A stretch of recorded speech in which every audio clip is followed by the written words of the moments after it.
السلام علیکم میرے عزیز ہم وطنوں، امید کرتا ہوں آپ سب خیریت سے ہوں گے۔ جیسے کہ آپ سب کو بہت اچھے سے اندازہ ہے کہ آج 15ویں شعبان المعظم ہے، جس کو شب بارات بھی کہتے ہیں۔ تو آج بہت سارے لوگ جو ہیں اس حوالے سے کنفیوژن کا شکار ہیں اور وہ جاننا چاہتے ہیں کہ شب بارات کی حقیقت کیا ہے، اور اس دن کون کون سے اس رات میں کون کون سی عبادات ہمیں کرنی چاہیے۔ اور یہ جو ہے عقل کا تقاضا بھی یہی ہے، اور سمجھ بوجھ کا بھی تقاضا یہی ہے کہ انسان کوئی بھی عمل کرنے سے پہلے اس کو پہلے اچھے سے جان لے، اس کو سمجھ لے، پھر اس کے اکارڈنگلی اگر وہ اس کی جو ہے نا فضیلت کو دیکھ کر عبادت کرے گا تو اس کا اجر و ثواب جو ہے وہ جب نالج ہوگی تو وہ ظاہر ہے کہ اجر و ثواب بھی اس کا زیادہ ملے گا۔ تو آج میں اس حوالے سے جو چیزیں ویڈیو میں آپ کے سامنے پیش کروں گا وہ جامعہ علوم الاسلامیہ بنوری ٹاؤن کراچی کے فتوے کے تحت جو چیزیں ہیں میں وہ آپ کے سامنے پیش کروں گا۔ تو اس کی جو ہیڈنگ ہے وہ ہے کہ شب بارات کی حقیقت اور اس رات میں رزق اور عمر کی تقسیم کی حقیقت کے متعلق احادیث کا بیان۔ تو کوشچن ہے کہ شب بارات کیا ہے، اور کیا یہ بات صحیح ہے کہ اس رات رزق کی اور عمر کی تقسیم ہوتی ہے؟ قرآن و حدیث کے حوالے سے حوالہ دے کر رہنمائی فرمائیں۔ اچھا، اس کے جواب میں مولانا کیا لکھتے ہیں؟ وہ لکھتے ہیں کہ شعبان کی 15ویں شب بارات کہلاتی ہے، یعنی وہ رات جس میں مخلوق کو گناہوں سے بری کر دیا جاتا ہے۔ تقریباً 10 صحابہ کرام رضی اللہ تعالی عنہم سے اس رات کے متعلق احادیث منقول ہیں۔ اس میں نمبر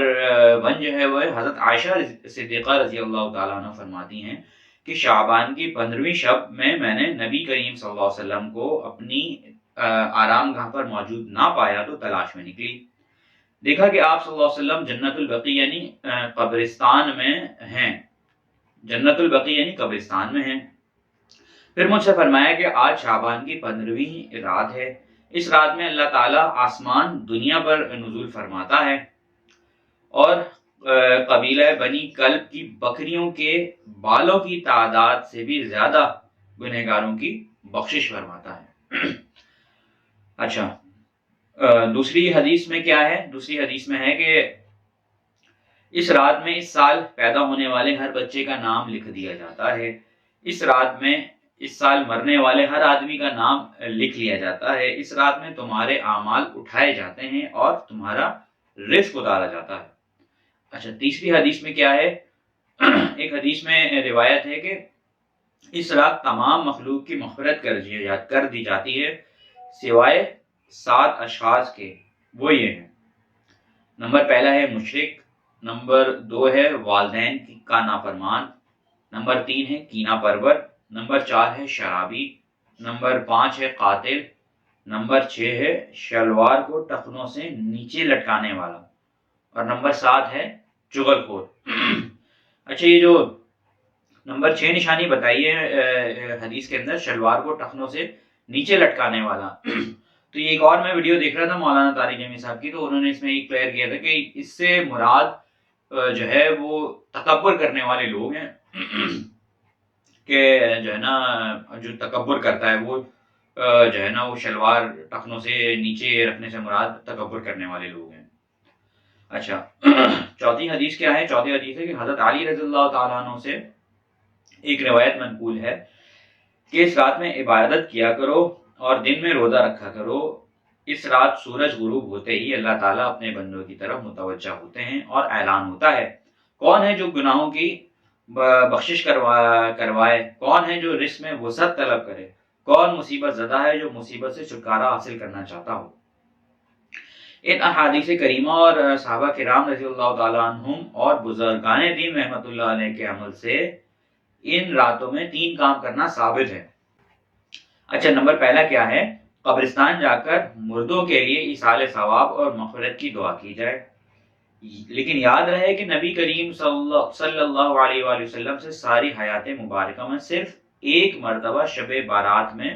جنت البقیع جانا ثابت ہے، اس لیے اگر کوئی شخص زندگی میں ایک مرتبہ بھی اتباع سنت کی نیت سے چلا جائے تو اجر و ثواب کا باعث ہے،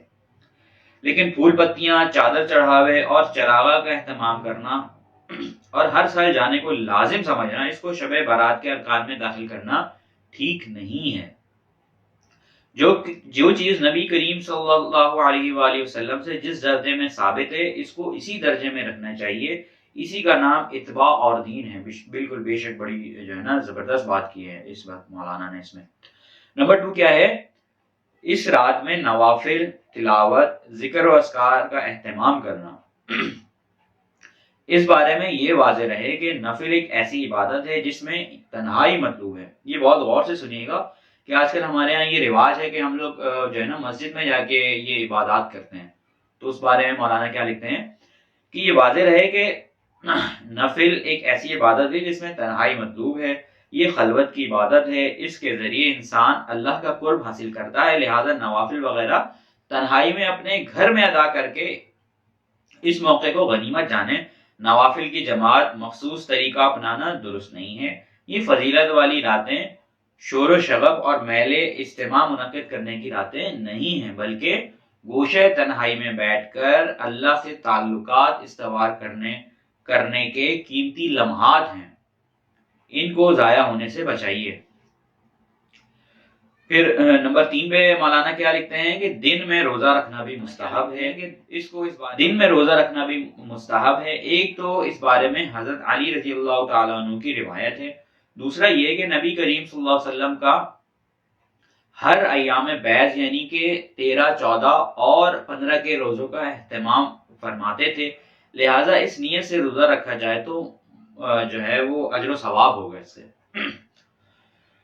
اچھا، پھر نیچے کیا ہے لکھا گیا ہے؟ اس میں لکھا گیا ہے کہ باقی اس رات میں پٹاخے بجانا، آتش بازی کرنا، حلوے کی رسم کا اہتمام کرنا، یہ سب خرافات اور اسراف میں شامل ہیں۔ شیطان ان فضولیات میں انسان کو مشغول کر کے اللہ کی اپنے بندوں کے لیے مغفرت اور عبادت سے محروم کر دینا چاہتا ہے، اور یہی شیطان کا اصل مقصد بھی ہے۔ اچھا، تو یہ ساری چیزیں جو ہیں وہ ہمیں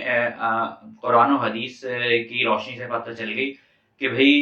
شب برات کی حقیقت کیا ہے اور شب برات میں ہمیں کرنا کیا چاہیے۔ اچھا، ایک چیز اور جو ہے وہ جو میں ضروری سمجھتا ہوں کہ آپ سے ڈسکس کروں وہ یہ ہے کہ دیکھیں نفل عبادات تو ضرور کرنی چاہیے، ان کا فائدہ ہے،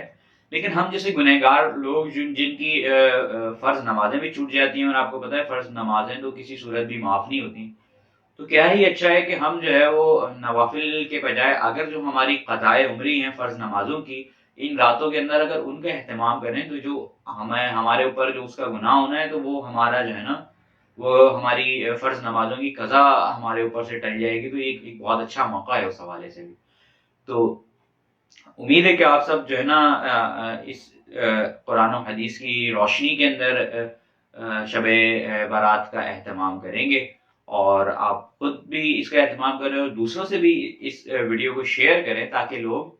قرآن و حدیث کے مطابق جو صحیح عمل ہے، جو موجب عمل ہے، اس کو اپناتے ہوئے جو ہے وہ اس رات کی عبادت کو گزاریں۔ تھینک یو سو مچ، اللہ حافظ۔